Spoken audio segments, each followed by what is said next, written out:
then you have to say it's impossible to predict what will happen in this country. And most business people, most financial experts in this, who are visiting, based here, evaluate this situation, have to, I think, agree. One cannot know how this combination of economic forces will turn out. What does this country need? Well, I would say, to use a very misunderstood phrase, law and order. It needs a legal system, and it needs the popular confidence that the system is fair to all. If you like, to take your own point, Russia needs its own constitution to be respected, if it's clear.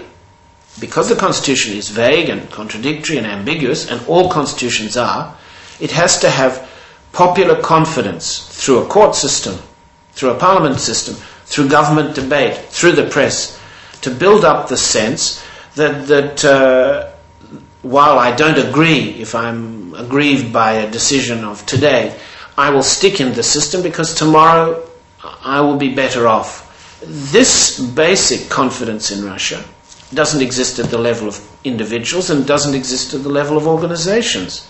What Russia therefore needs is law and confidence based on law, which would produce order. It doesn't have it. And I don't see in the short term that it will have it soon. That's, I'm sorry to say, not hopeful. What, if you're not hopeful, what kind of role, I want to go back to the opposition again, what kind of role is the opposition, could the opposition play in this continuing putsch, in this political vacuum? What kind of role are they not playing which they could play? Well, in the parliamentary opposition, I think that the deputies and the committees are doing the best that they can do. They ask government to be accountable. There is a limit on what they can do. And they're trying to frame legislation, create some order out of legislative chaos and contradiction. It's very understandable in this situation that there aren't strong political parties. Russians are tired of Communist Party, tired of party frameworks, and tired of the repressive ideological machinery that went with the past. So very understandable that strong political parties can't develop overnight. But we know in the West, political choice within a democratic framework is usually best expressed through 2 or 3 or 4 strong political parties which have their roots in the countryside, which have their grassroots in popular opinion and reflect changes of view and interest. It will take time for that to develop. In the last 2 years, people like Sergei Baburin, Mr. Rudskoy, Alek Rumyantsev, the names maybe aren't as familiar to your audience, but they represent attempts at forming parties. Call them the Social Democratic Party, Republican Party. They've got many names. There are a dozen of them. And all of them have proved to be have strong heads and no bodies, no tails. They're Moscow creations. This is what created so much scope for Mr. Zhirinovsky to capture so many votes. Not because he had a good political organization embedded in the country, but rather because nobody else did. And he appeared in regions and on television as one opposition voice against the government message, which was coming through the television media, which are state-controlled. So unless you have strong parties, you'll have Zhirinovskys. And for the time being, politicians, like everybody else, grow old.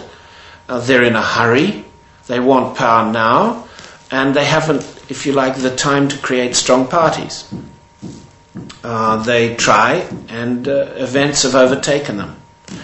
But the opposition should and could and does focus on party creation at grassroots level. And the government parties, Mr. Gaidar's party is doing this, Mr. Fyodorov's party is doing that.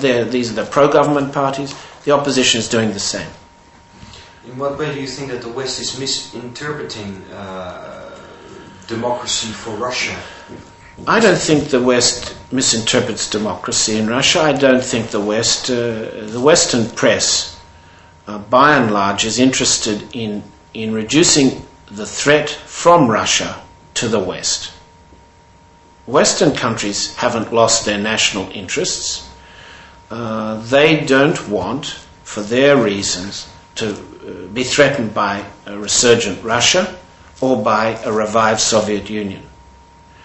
And the breakup of the Soviet Union creates, in addition to those fundamental strategic security ideas for Europe, the breakup of the Soviet Union creates new economic opportunities and new interests, depending on whether you want to sell into this chaos or whether you want to buy out of this chaos. If you want to mine gold, buy metal, buy aluminium, for example, trade uranium, sell dairy products. If you're a Dutch butter producer, you have one idea of what sort of Russia you want. You want a Russia that lets butter come into the country. If you are a uranium producer or an aluminium producer in France, you don't want Russia to be able to export competitive commodities that destroy your business. If you're in the space launching business, whether you're American or French or German, do you really want a revived Russian economy that will be cheaper than your space launching facilities? Probably not.